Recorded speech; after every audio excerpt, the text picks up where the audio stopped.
Welcome to the Commentary Magazine Daily Podcast. Today is Tuesday, September 30th, 2025. I am John Podhoretz, the editor of Commentary Magazine. With me, as always, executive editor Abe Greenwald. Hi, Abe. Hi, John. Senior editor Seth Mandel. Hi, Seth. Hi, John. And social commentary columnist Christine Rosen. Sorry, I had a little brain glitch. Hi, Christine. Hi, John. Before we get to the mammoth news about the Trump plan to resolve the Gaza war, I was listening to Matt Conde's and my favorite hate listen up first from NPR News.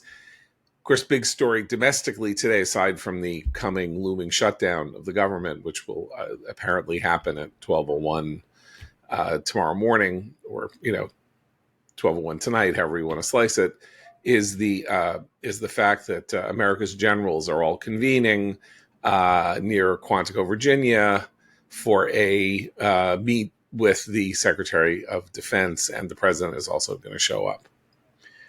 And this is apparently something that doesn't really happen. So it appears that the only real way to understand the Hegseth-Trump idea, or Hegseth's idea for convening the generals, basically, I think, so he could make the case that he is the Secretary of Defense and they should listen to him, and particularly with a new quadrennial defense strategy coming out, is that in 1935, you see Hitler called all the generals together and made them swear an oath to him and not to the Republic. And Hitler, because this is not done, and it's really hard to make all the generals fly in to one place. It's so difficult, and the security is really an issue. And liberals are insane. This is a clinical diagnosis based on my years of training as a psychologist, psychoanalyst, and psychotherapist.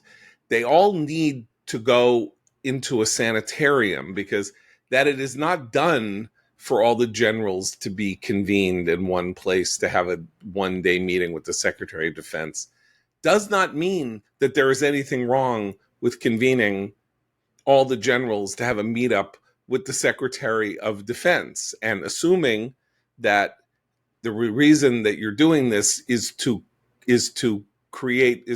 echo the Reichschancellorship and the rise of the Third Reich, is to slip the surly bonds of earth and touch the face of psychosis. Why hasn't it been done before? Oh, really? I mean, you can't have generals all in the same... It's not safe. Well, okay, I'm going to play devil's advocate here. Whatever General Palooza is about, I don't have a lot of confidence that it was logistically necessary, except as a power move on the part of Hegseth and possibly Trump. And it's costing the taxpayer. That's the cost, is that to bring all these guys from around the globe into one place, which, by the way, is inviting security risk, even though I'm quite confident that we can protect our own military leadership.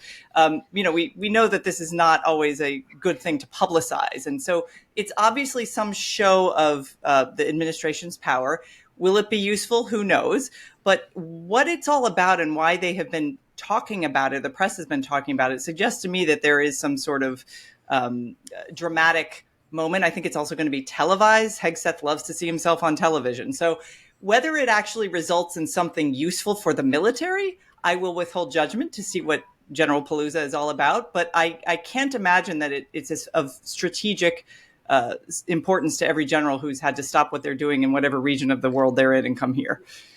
I'm very happy to have you play devil's advocate, but so what? But it's not the right thing. I agree. It's not Hitler. They're having a meeting with the Secretary of Defense, and then they're going to fly out, and nobody did it before. Secretary of War, John. Secretary of War. Okay, nobody ever did it before, but if Biden had done it, if Lloyd Austin, in between his secret hospitalizations, had done it, or I also would have criticized it for the same reason. Leon Panetta had done it when he was Secretary of Defense or whatever. Nobody would have said boo And you might have said, oh, this is a good idea. They can all get together and get to know each other, or have a meeting together. Big deal. And it's all this paranoia about the coming of Hitler that is causing this. And yes, Hegseth is a showboat. And he also, I think, believes with reason that that the generals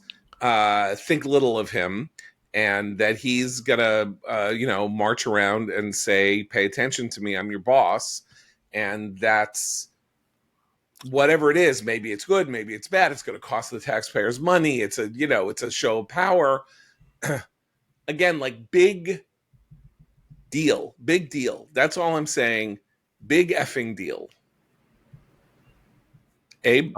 I like, in general, that the U.S. is flexing some military muscle lately, in one way or another. I'm the dissenting voice who's fine with calling it the Department of War.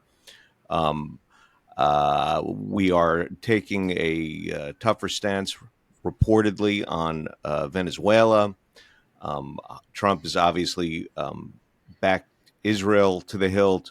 He's changed his tune in support of Ukraine. So for me, I'm just happy to see things moving in an administration regarding the military, an administration where the fear was they're going to be totally isolationist and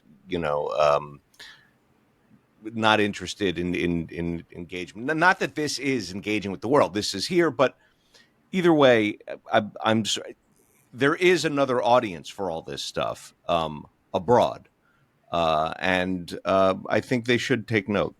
That's all. Even while Trump says, I make peace, I'm all about peace, this will be my 8th war resolved, and the rest. Generally speaking, I think the point is that everything that this administration does is thrown into a stew pot at the Atlantic and the Bulwark to provide more, flavor chunks, or it's like the sourdough starter for we're about to become a fascist country. So a meeting of all the generals in America does not in and of itself mean anything. And maybe it should happen, maybe it shouldn't happen. It is the presumption of evil. In other words, you presume evil, and you're waiting for, the jackboot to come down on the heads of the, American people. And fine. So, enjoy, because I just don't think most people, does anybody in America know that the generals don't get together once a year?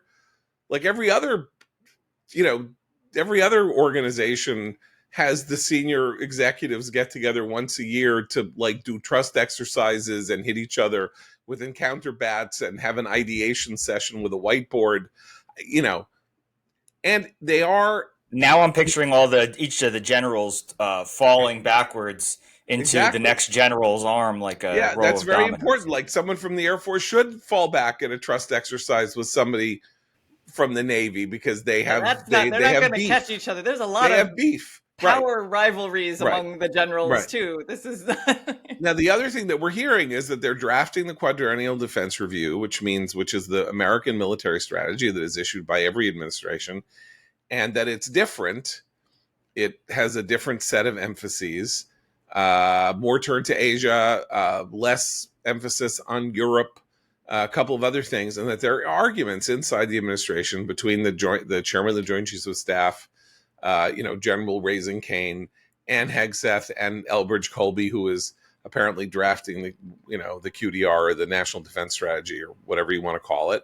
And that is as it should be. Like, we revisit our defense strategy every 4 years for a reason. A, there are changes in administration, and B, maybe the military posture that has been set up needs revision because the world has changed.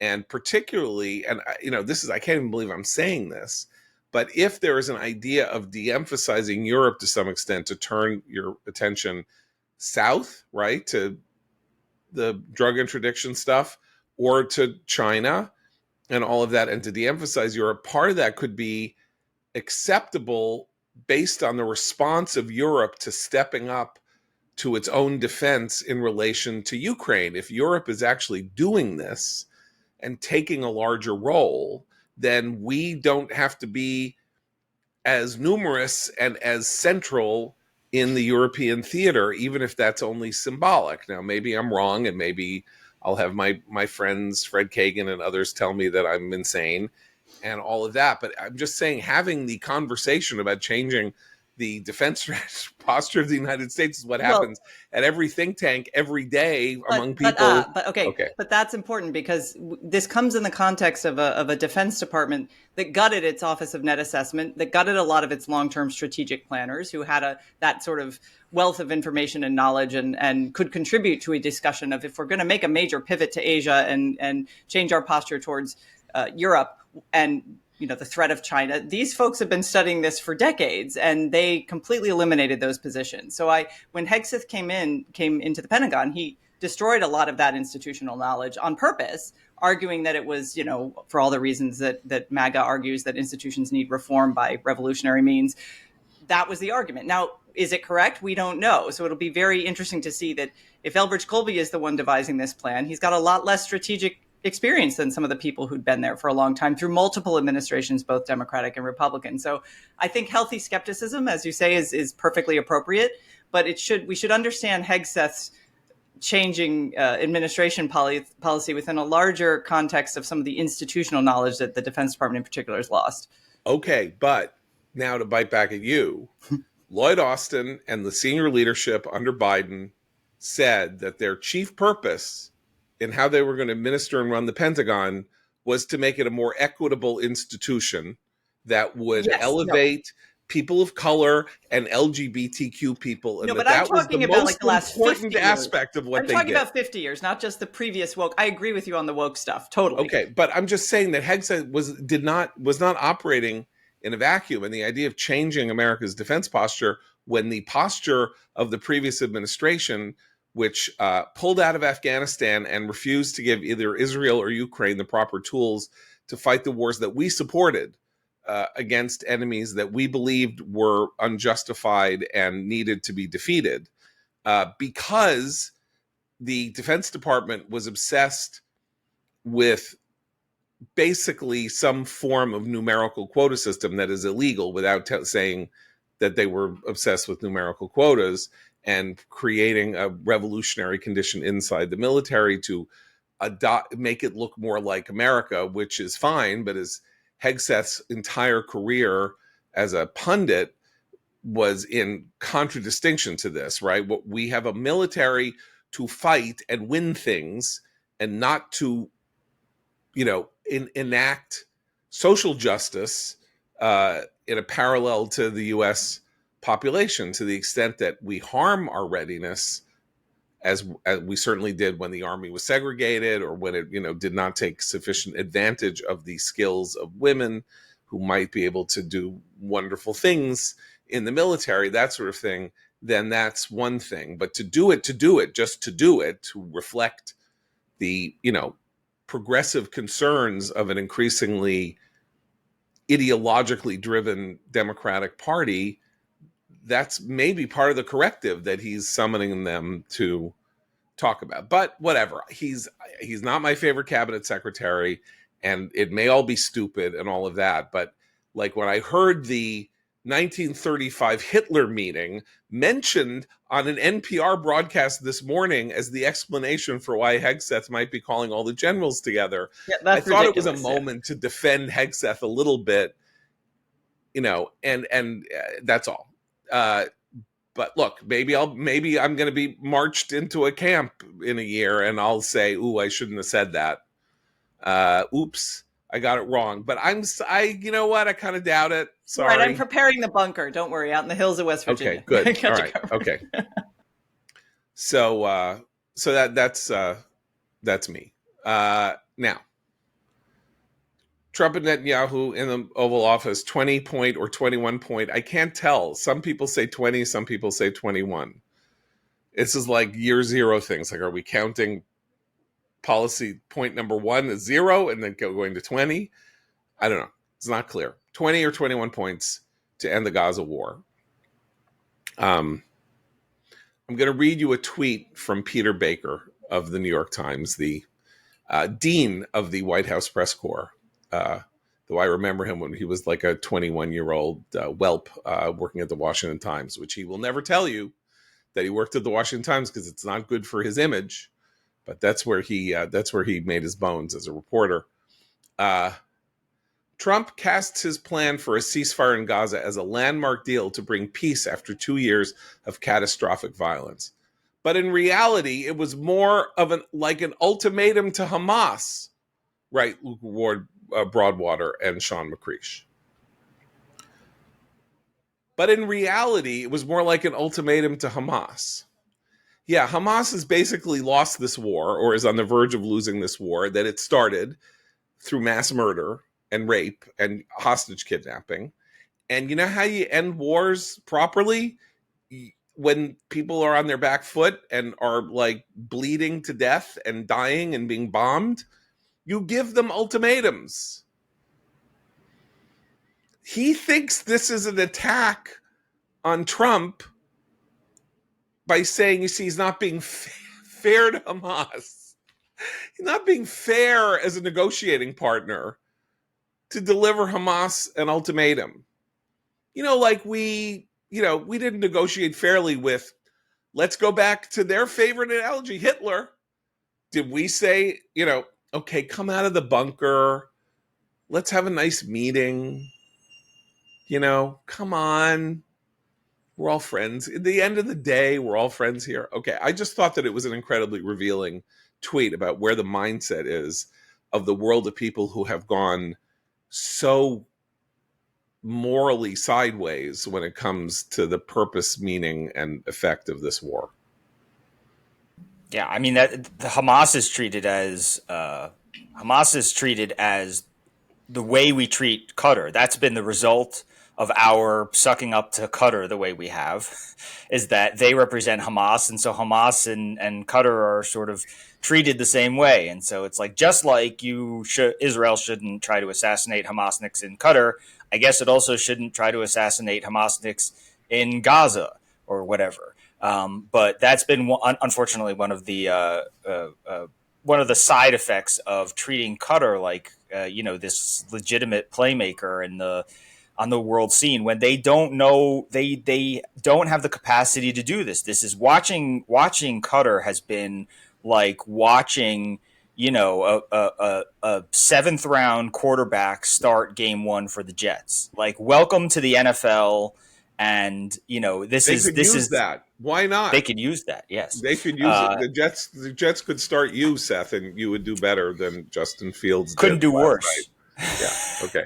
Anyway. But they have no, like, this world moves at a speed, right? Like, as every new rookie to the NFL says, this world of geopolitics moves at a speed that the Qataris simply can't play at. And so, we've had a number of these side effects of like what is essentially trying to drag Qatar over the finish line, trying to prop them up as some kind of legitimate geopolitical actor, when the lesson of all this is really to arrange our foreign affairs in the future as best as possible to avoid Qatari influence as much as possible. But I think it's more than that. To John's point, this is also, I mean, talking about the Peter Baker tweet and undoubtedly the article, it's also about this insane laundering of Hamas in the media, because to make the case that Israel is so brutal and so overreacting, you have to make Israel's enemy less monstrous than it is. So, everything from buying the Gaza Ministry of Health numbers to saying we shouldn't be strong arming Hamas at this point. There is this push to make Hamas seem much less of a monstrous threat than it is and always has been. There's also, by the way, there's a New York really... Times Siena poll just to follow up on that, there's a New York Times Siena poll out with very shocking numbers on American support for Israel and the Palestinians that show a sort of tie between whether you support Israel more, support the Palestinians more, at around 35% each, and who's sympathetic, and do you support more Israeli military aid, and are the Israelis deliberately trying to kill Gaza civilians? But even that is an example of this whitewashing, because what you were doing there is aligning Hamas with the Palestinians. Israel is at war with Hamas. Hamas is the governing body, the sort of the dictatorial has been the dictatorial governing body of Gaza. No elections since 2006. So it is not, it has not been reaffirmed by popular mandate. It got Gaza into this war. Israel keeps saying it's at war with Hamas. And every time you say the Palestinians, which refers to the population of Arabs who live from the Mediterranean to actually the east bank of the Jordan in Jordan, as though they entire are whom Israel is at war with, you are offering a false polling choice to the American people. If the question were, do you support Israel or do you support Hamas? I have no doubt that while the numbers for Israel will not be what they should be, and are very alarming, and we need to talk about that too, that's how you do it. You say Israel's at war with the Palestinians. It is not at war with the Palestinians. It is at war with the group that is holding the hostages and has been firing the rockets, and that has and that has built the tunnel city, and that is the dictatorial regime. Israel would not, blow up a building in Gaza to save its life. It left Gaza, it pulled out of Gaza 20 years ago this year so that it wouldn't have to bother with Gaza. It doesn't want to kill Gazans. It wants to ignore Gazans. That was the entire strategy of the disengagement. So I'm sorry, I interrupted Christine. I apologize. No, it's fine. This actually, to that point a little bit further, is that one of the things that was so interesting about this joint statement with Netanyahu and Trump was how, once again, this is where Trump's weird savvy in foreign policy, and it is savvy, is important. It's not just Qatar. They also got Turkey on board with this, which was important. But they said the quiet part out loud. This comes a week after all of these European countries, with all their moral grandstanding about declaring Palestinian statehood. You have Netanyahu and Trump coming to a podium and just going, yeah, none of that matters. Here's what we're dealing with. And I think it's very important that Trump said a version of what you just said, John, which is that the Palestinian people are being punished by Hamas as well. And it's time for them to have a chance to rebuild. Now, of course, there's going to be he's the chairman of the board that's going to rebuild. But that's actually important. I mean, I think it's vain, as always. But what it signals is really strong American support for whatever this post-war effort is if Hamas accepts this deal. There's an immediate ceasefire, so that silences all the ridiculous claims of a genocide. So it's a very good deal for Israel, yes, but it has a lot of the things that the so-called international human rights community claims to be worried about. They're going to release a lot of terrorists from Israeli prisons, and they're going to also release a lot of Gazans who had been detained since October 7th. So it is a deal. I mean, both sides get something, but I really thought it was important that Trump said that about the distinction between the Palestinian people and Hamas and the de-radicalization efforts that they say must happen if this deal is to go forward.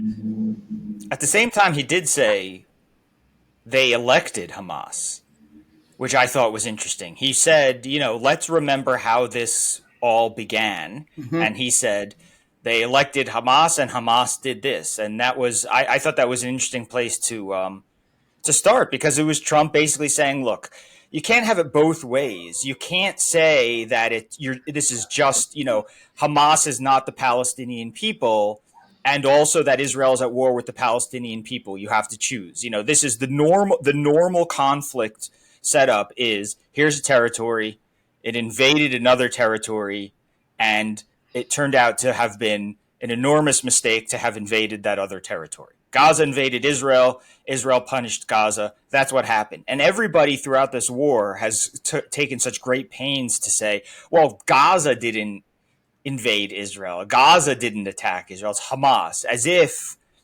anything happens in Gaza, without Hamas's explicit say so. I mean, we saw, this morning the IDF is posting documents, showing ties between the Greta Thunberg flotilla boat and Hamas. Nothing happens in Gaza without Hamas's say so, and I think that was Trump's way of saying, look, you can't have it both ways, and it was a bit of realism. Look, Bibi Netanyahu, maybe both domestically and internationally, domestically in his own country and internationally, the most unfairly abused leader of our time. And I say that not because if people think that he did criminal things, which he didn't, in my view, so it's good that he's prosecuted, or that he's bloodthirsty, or he's a Machiavellian figure. It's terrible and whatever. He has said from the outset, give us back the hostages and leave Gaza, and the war is over. That has been the Israeli position in this war from the minute that the war started. He basically is saying, I have no beef. We have no interest. We don't want to reoccupy Gaza. We don't want to control Gaza. All we want is military protection against, weaponry from Gaza and militants from Gaza coming into our country.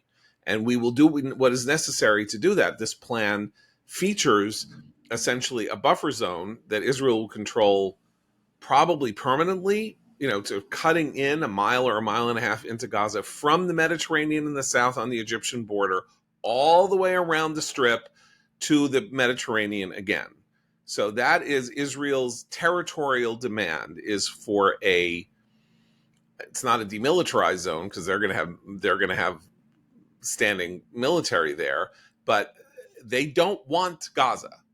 Israel pulled out of Gaza, and he wants the hostages back and to remove Hamas from power, because there were 6 mini wars before this war from the time Israel withdrew from Gaza in 2005, and this is going to be the last one. There was never going to be another one way or the other. And that's all he ever wanted. And it is everybody else who has said, you should have a ceasefire and then we'll figure something out.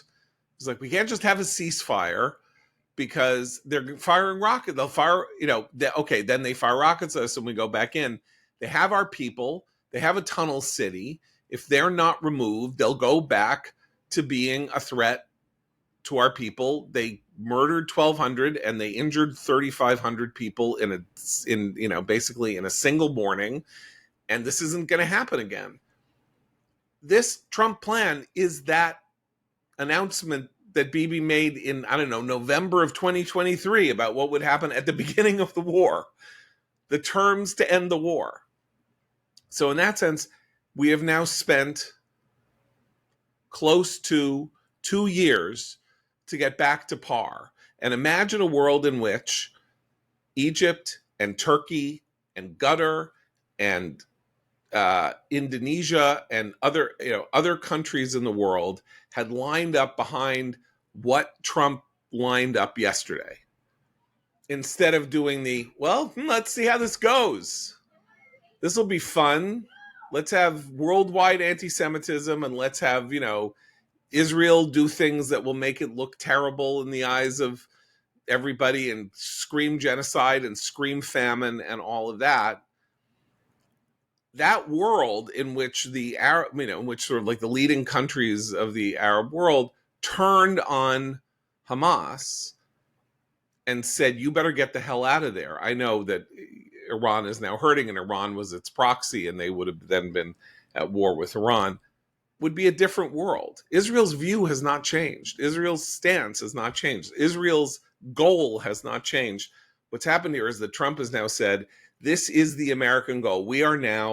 Our plan is immediate ceasefire accompanied by the release of all hostages, living or dead, and then 3 phases after that: Hamas's removal voluntarily, or not, or getting paid a bounty or something like that. They'll release prisoners. Then Israel will move back to one position, away from the cities, and then it will move back another step as these terms are met, and then finally there will be this buffer zone. So in that sense, it's an amazing achievement that Trump has struck, because this was always going to be where it went, and the question is whether the hostages survive. I mean, Israel, and what did Trump say? He said, do this or do your worst. There's no middle ground anymore. That's what the Trump peace deal says. He said it time and again. He said, go do what you have to do to Bibi. But this was an explicit on paper thing that says, here's the deal. Hamas accepts this deal, or we will not say a word of complaint about anything that you do from here on in. Everything. Well, that's why, to go back to the tweet that you talked about earlier, that's why this is seen as Trump, giving Hamas an ultimatum. The reason Trump is giving Hamas an ultimatum is because Trump has gone out of his way to resurrect a process of negotiation time and again when Hamas has scuttled it. And he has given whatever remains of Hamas several chances now to stay alive, and they keep not taking it. So yeah, it's an ultimatum to Hamas, because the entire process has been Trump taking time out of his schedule to achieve some sort of deal so that the war isn't over when the last Hamasnik is dead, or they could take take some cash and leave and go to wherever they're going to go to, and just release the hostages. And so, yeah, it's an ultimatum, but it's precisely because of that, because Trump keeps saying, look, let's have a deal. And then, if there's no deal, the alternative to the deal is Israel doing what it has to do. And then a few months later, it's like, well, we should have a deal. And Trump says, well, fine, we can have a deal. But the alternative to a deal is Israel gets to do whatever it needs to do to Hamas, repeatedly. Well, this allows Netanyahu to say we have a post-war plan, which is something that they haven't been discussing recently, because obviously the goal is to end the war. But the other thing that was interesting to me was the concession to, and I'm not sure how this practically would be implemented, but I was really interested in the de-radicalization offer, saying if you're a member of Hamas and you disarm, you get amnesty. That strikes me as A, unlikely for them to disarm, but B, if they did, what would that look like? Because we know from the history of how Hamas operates that it is happy to bide its time and rebuild. So that's why I think the other part of the agreement that's really important are some of the security, territorial security zones for Israel, so that Israel is never going to have everybody heaping opprobrium on them for just simply guarding its own border after October 7th. Can I translate the word amnesty for you? Okay. Please. Amnesty is you de-radicalize and you leave, and we are not going to hunt you down and kill you after the war. That is actually what this is about, which is we're not going to activate the Munich Protocol, which is kill 11 Israeli athletes in Munich, and over the next 3 years, every single one of you will be dead. So Hamas is, we know who you are. We know who the leadership is. They've had 2 years to map out and chart who everybody in Hamas is who's remaining. They eliminated all these people, which means they understand the org chart and they have stuff like that. And they're like, if you go away, there are 2 things we can do once the war is over. You can go find a villa, take whatever bribe money we might even pay you, and live there and be quiet. But if we pick up cell phone traffic that says you're thinking of flying to Amman and taking a car ride somewhere, we're going to blow you up. So that's your deal. The deal is you get to live. That's the amnesty. And whether they hear it that way or not, that's what the amnesty means. There's no legal amnesty. And you could even, in theory, stay in Gaza, because for all we know, they're going to put chips in everybody's body. I'm not joking. Like, they're gonna have gone into their, cells and put a when they're sleeping, and put a geo chip in their neck, and they'll watch them forever. Or at least Hamas will think that they did that, or the Hamasniks who are released will think that they did that. I know that sounds totalitarian and evil and No, that only happens if they We got do it with our- the second COVID booster. Then they have the Bill Gates chip. No, we all have it. That's right. We all have it. And we all have it from the second booster. Like Find My Friends, yeah. The microchip. It's like a Find My Friends for Hamas. Sure. It's amnesty. We want to know where you are, so we know if you're going to class. It's like parents, like helicopter parents. We want to know where you are, so we know if you're going to class or if you're in your dorm. But if you're in your dorm, we're gonna like press the screeching alarm button to make your iPhone go yeah yeah yeah yeah yeah, so you know that we're watching. Only in this case, it will be a beeper, and you will blow up. I'm just saying the beeper exercise, Munich and the beepers, both provide. I saw them open for Tom Petty and the Heartbreakers once. It was very Munich good. and the beepers, yeah. But I mean, I'm just saying the Munich and the beepers, not only a top, like an all-time cover band, but that's the thing. Like, what's happened in the war, in this sort of the Middle Eastern Muslim world, is Israel's got eyes everywhere. That's the story. The story is they can see inside Iran, they can see inside Qatar, they can see inside Lebanon, and that's the ongoing security challenge for Israel, is not to slacken, which is what happened with Gaza, but you're going to have to keep up this level of vigilance in watching to see that, assuming this deal, some version of this deal goes through, that what happens never happens again, or that they don't rise again in any way, shape, or form. Of course, one of the reasons that we're doing this in phases, or that there will be this arrangement in phases, is so that Israel can have a relatively clear hand at blowing up the tunnel system, which it started to do, but is very complicated and dangerous, and particularly with the hostages still alive, dangerous. But if they get the hostages out, then they not only deal with this personnel question, but they also then destroy Hamas's infrastructure inside Israel that will not be so readily rebuilt. So how do we think Hamas is going to respond?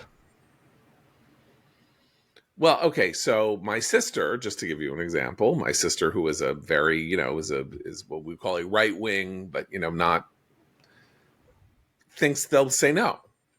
Me too. Okay, I have a theory. There is no Hamas anymore.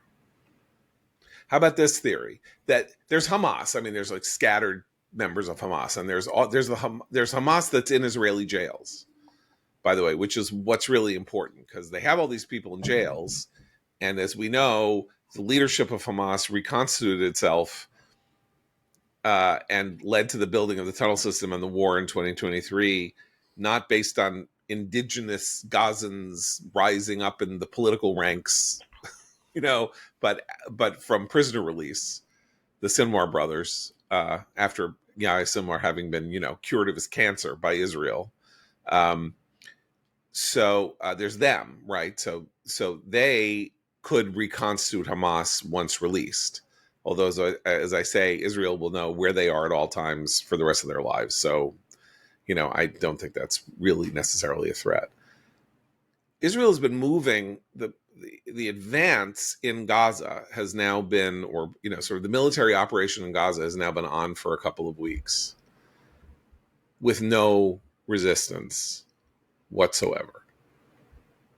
Now, I don't know how you resist a conventional military rolling through with tanks, with total air, with total command of the air and everything else, with this first-class army, and after 2 years of destruction. Wouldn't say that there's a lot of sign of Hamas's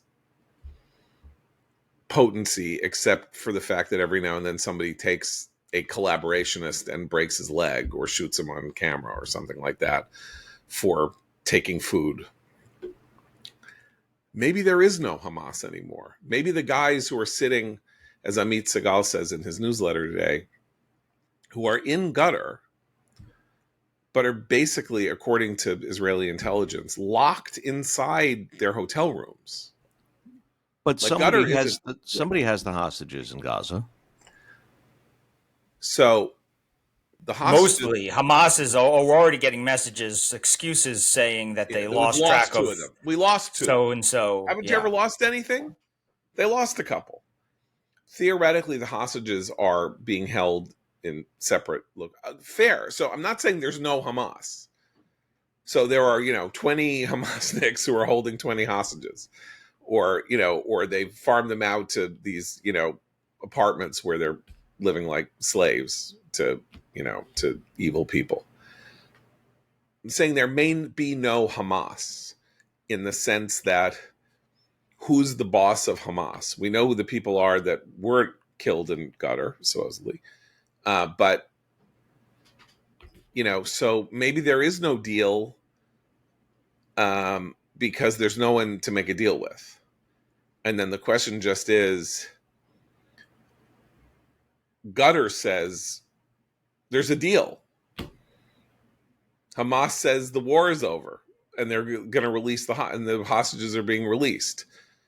They may not have control over it, but I mean, they can sort of like play that kind of game where they announce that they've worked their will. But let's say this brings up a couple interesting points, though. One is the lesson, I think, from that is that the Israeli strike in Qatar was actually something of a success, a strategic success, right? Because Qatar is now reduced to putting those guys, locking those guys in a vault and saying, say yes to the dress or get out or whatever. Qatar has skin in the game in a way it doesn't before, because the deal says, well, if we sign a deal, we won't blow up Hamasniks in Doha anymore. If we don't sign the deal, we haven't agreed, not to. I mean, I know Bibi had this conversation in private with Qatar. Right. No, Trump said that's true. That's true. But this is important. You making a very important point. The idea is it failed because they weren't killed. But Qatar is a different place now than it was 2 weeks ago. And Qatar apparently is playing ball in a way that it hasn't before because it has agreed to the terms of this deal. So, yes. So once again, let's not be hasty and assume that aggressive action taken by Israel has positive consequences for Israeli security. Always. I mean, there are moments when there have been catastrophes, like there was a failed assassination attempt on I guess Hezbollah leaders, I can't even remember, in a Jordanian hotel lobby in 2009 that was bad and was internationally bad, and it set back various intelligence arrangements and stuff like that. So it's not automatically a positive.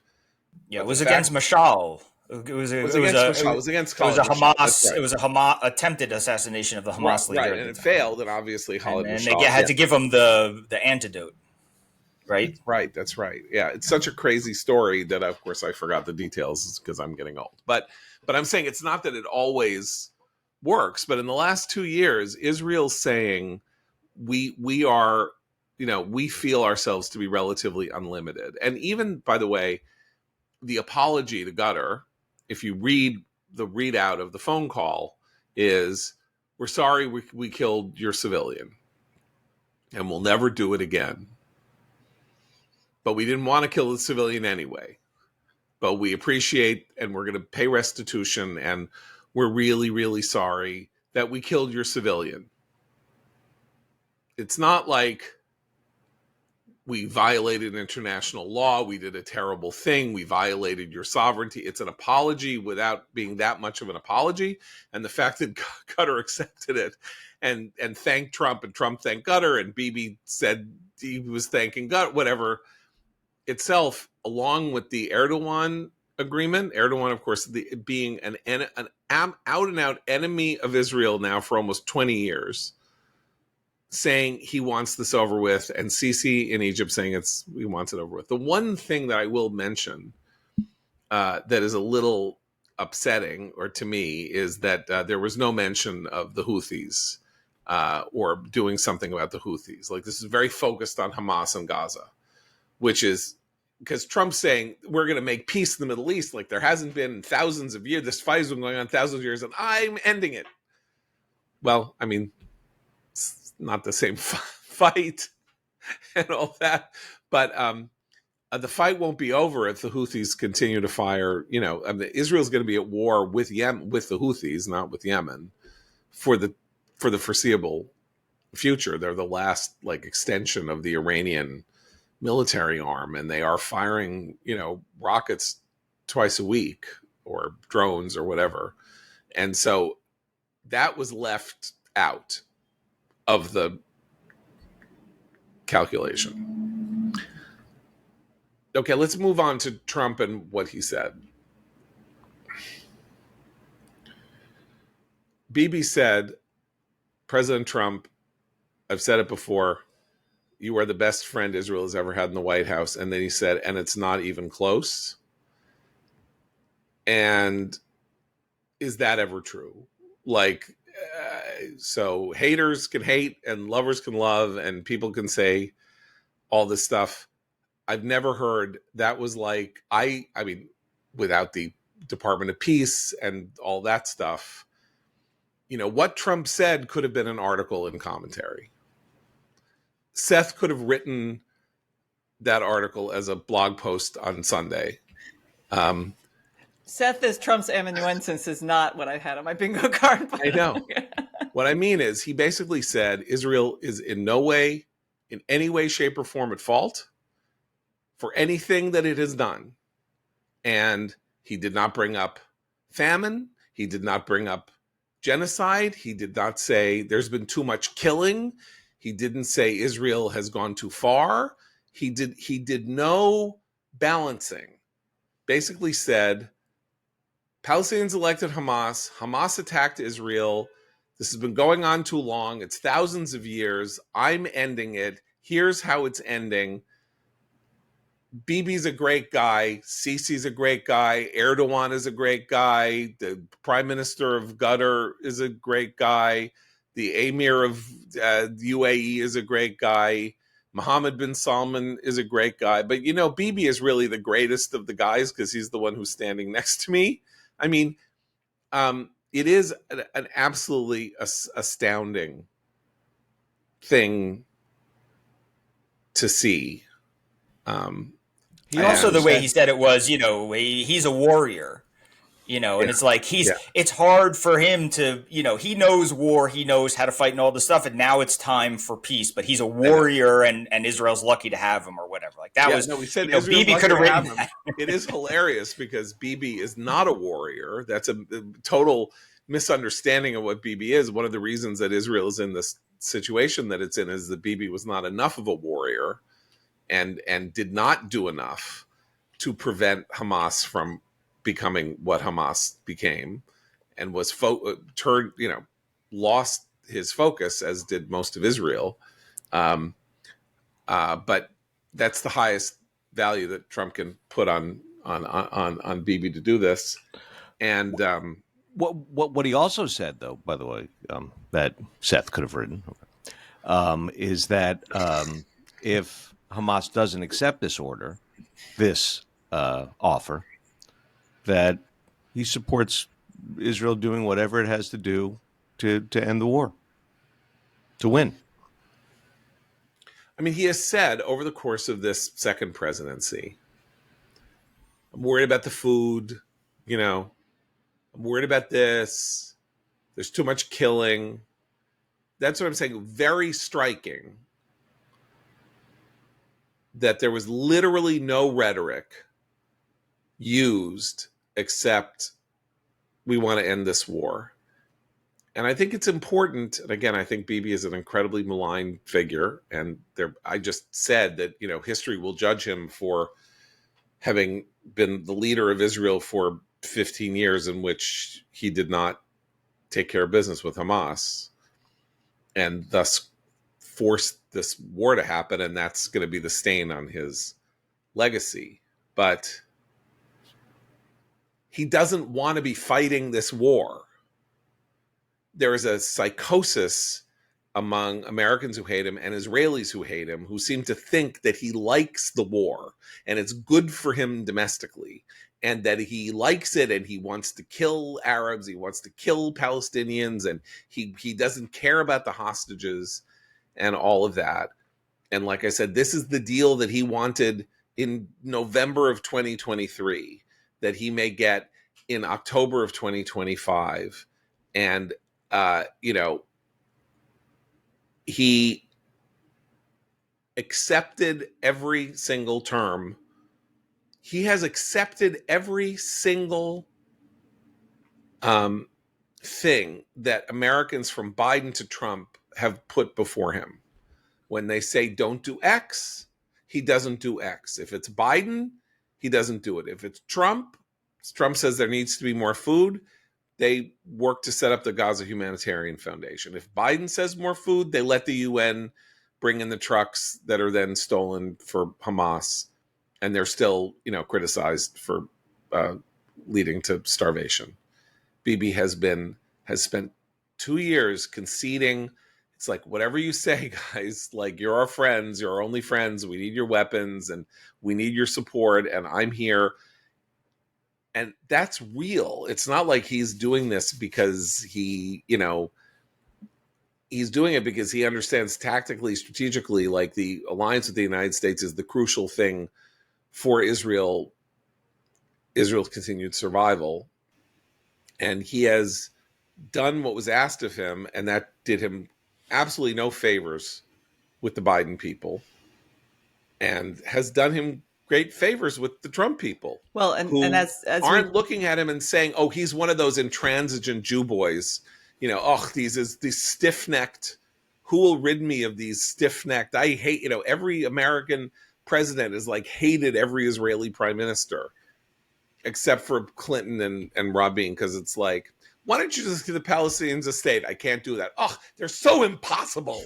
Well, but they're so terrible anyway. This is where Netanyahu is more politician than warrior, because he understood from the very beginning what he needed to do to get Trump to where Trump was yesterday. He understood Trump. He didn't try to antagonize him. And some of the times when he seemed to be conceding to Trump's demands, he wasn't entirely conceding. He's very savvy. And I think understanding, even to the point of giving Trump his chairman of the board position in this deal, he understands what Trump needs for himself on the world stage in order for Netanyahu to get what he needs for Israel's safety and security. And I think that balance, Biden was completely oblivious to that, if he indeed was even thinking about it. And Obama obviously had his own vision for what the world should look like and what the map should look like, and couldn't listen. And I think that again it's not something that we should praise Trump for. It's something that Netanyahu deserves a great deal of credit for understanding from the very beginning. Well, both to an extent, but there's a parallel here, right? Which is the last time Israel got out of Gaza, which is the Bush administration said to Ariel Sharon, we understand that in order for you to take this great leap, and also the Bush administration, in my view, smartly pushed Sharon to also include at least some token part of the West Bank in a withdrawal to some extent, just to show that it was possible in the West Bank, even if it's just symbolic. We understand that you need to take this step. You need guarantees. People need to see that we understand that you have security concerns that are legitimate, and therefore we recognize that it's not going to be the 67 borders exactly. That some of the settlements are not going to be evacuated and put back into Israel. That things change. That there are realities on the ground. And again, 20 years later, the next time they're leaving Gaza, the thing that facilitates that happening is the American president saying, look, Israel has legitimate security concerns. So rather than stand up at the UN and say, I recognize a Palestinian state and all that other nonsense, and rather than pull, weapons from Israel in the middle of a war, and rather than ban them from Eurovision contests and all the other stupid things that Europeans are doing, we're going to work with them and we're going to make them feel comfortable to leave Gaza. 20 years apart, same thing, same ends. You make the Israelis feel comfortable security-wise, and you make them understand that we get it. We in America understand the enemy that you're facing and what needs to be done to keep you safe. And therefore, and that's how things get done. And any other way does not get them done. Well, and this is where, though, the one big difference between then and now in that 20 years is younger generation American support for Israel and understanding of anti-Semitism and acknowledgement of the risk that terrorist groups like Hezbollah, the Houthis, and Hamas pose to Israel's security. And that's where I do think that the other thing Netanyahu did is release the text of the letter that Charlie Kirk sent him. And all of that was about American domestic risk if future generations of Americans don't understand that history that you just sketched out, Seth, and even the longer history of the Jews in the Middle East. I mean, this is the Holy Land is holy for a reason. And it's shocking to me how often I come across a young person who thinks the history of Israel started in just after World War II. So that is very concerning. And I know it was released in part to quiet the anti-Semitic right wing that's been claiming Kirk had a last minute change of heart. But what he said in that letter, it struck me as exactly the conversation we were having in the immediate aftermath of October 7th and our concerns about the domestic situation with regard to continued support for Israel among future generations of Americans. I mean, there is this problem. I mentioned, Biden and his team and their weird behavior really from October 7th through the election 13 months later. And what we have now is Kamala Harris's book in which she said that they were out of touch on Gaza. And we have Jake Sullivan, the national security advisor to Biden, openly advocating an arms embargo against Israel. Now, there are two ways of looking at this, one of which is Israel has lost the Democrats, and Israel's become too partisan, and they're too associated with Republicans, and this started under Obama, and Netanyahu gave the speech in Congress attacking Obama's JCPOA, and they were mad at him, and they allowed a vote against Israel at the UN. That Bibi, antagonized Democrats and made Israel a partisan issue. And that has been the excuse of the liberals in the United States who are supporters of Israel, who don't want to take a good hard look at the existential crisis facing them and their liberalism in relation to the party that they most often support. It's kind of Bibi's fault. And it's the Republicans' fault because they're all a bunch of crazy Christians who want to bring about the end times and blah, blah, blah, blah, blah. Right? That is sort of... this is no longer... If it were tenable, which I don't think it was, I think it was arguable that Bibi, accepted the outstretched hand of Republicans in 2015 in a way that was maybe injurious to Israel in ways, or led to this, helped push this boulder down a hill, this sort of lessening support for Israel. But now it's just simply the fact that, it's something like 75% of Democrats favor the Palestinians over Israel in this poll. And now it just is the case that it is going to be extremely difficult to reconcile American social liberalism with Zionism. And I don't know where this goes, and it's existentially very alarming to me, but and I wish it were not the case, but it is. And people who are unwilling to understand that what Trump did yesterday was a historic moment in the relationship between the United States and Israel. Even people who loathe and hate Trump and maybe think that he is doing what he's doing with Pete Hegseth to bring about, a Nazi regime, though it's kind of weird that the Nazi regime is the most pro-Israel regime on earth. Another, by the way, not to be totally, senile, but if you were watching the press conference yesterday, Vice President Vance was sitting. Ron Dermer was on the left aisle in the front row. That's Bibi's amanuensis, and Vance was opposite him, was right next to him, but with the aisle in between them. And they were kidding around. Vance and Dermer were kidding around, and Trump kept alluding to Vance. We have a great team here, Marco and JD, and we're all on the same page, and everybody knows what's important. And I don't know the extent to which Trump understands that Vance's office and the people that Vance kind of represents in small bore inside the White House are as hostile to Israel as they are. And that, of course, I think he does know that Tucker Carlson's son works on Vance's staff, and that Vance is the one who keeps trying to mediate deals between Carlson and Trump and keep their friendship going. And it was almost as though he was pointing to Vance and saying, do not get in the middle here. I don't want to hear a word out of your people about how, this is bad. This is very important to me. You're on our team.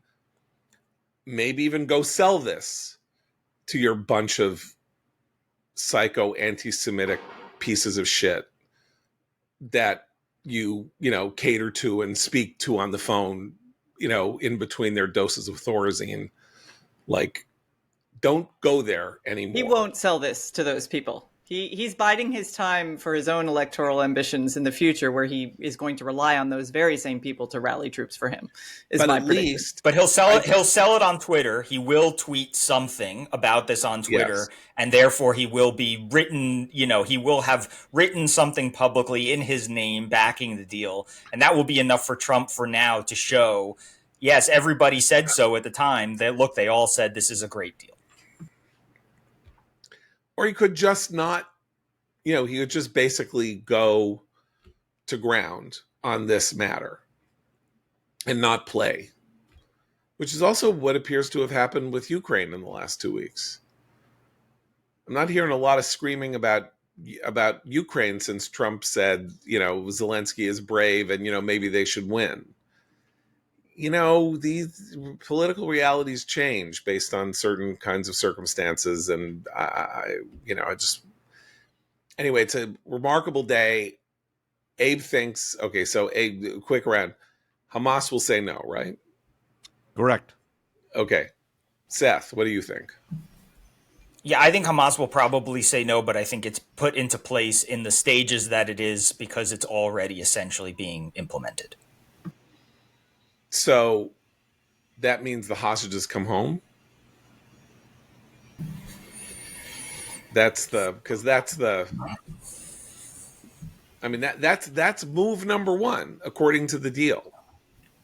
Hostages come home, ceasefire. It's not ceasefire then hostages. It's hostages then ceasefire.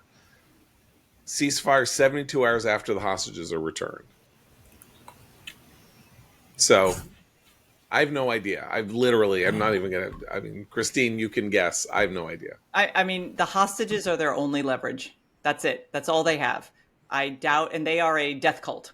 I do not see them agreeing to anything that looks like any kind of disarmament or surrender, unfortunately, which means that the lives of the hostages remain seriously at risk.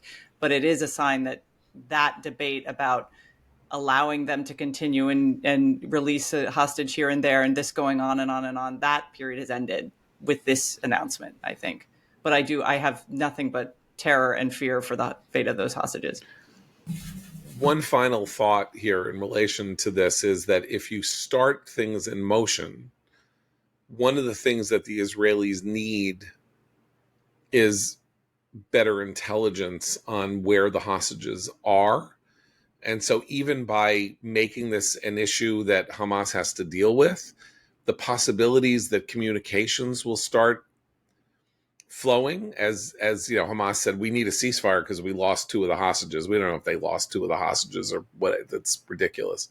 But if it leads to people having to pull out a cell phone and send a text message that we now know Israel can control all the cell phones in Gaza, since they forced them to start broadcasting Bibi's speech from the UN last week, which is another fantastic, like, out of a weird dystopian spy novel. One of my, not to interrupt, but one of my favorite stories anybody ever told me was a journalist who was with the Wall Street Journal company and with Dow Jones and covering Kissinger's shuttle diplomacy. So once told me that there was no email, obviously. So they would come back to their hotel rooms, they would call the newsroom, and a night desk editor would literally transcribe the article over the phone. And he got on the phone to, make his call for that day. And he got into the second sentence of his article, and a voice came on the line and said, "You can't write that." Yeah, you can't say that. So Israeli, actually. That's the funny part. Or American, I don't know. But there is that hilarious, what are you doing? We're under censorship. Don't say that to your editor. What is the matter with you? Anyway. We'll be back tomorrow. Just a reminder, no show on Thursday for Yom Kippur. And for Abe, Seth, and Christine, I'm John Podhoretz. Keep the candle burning.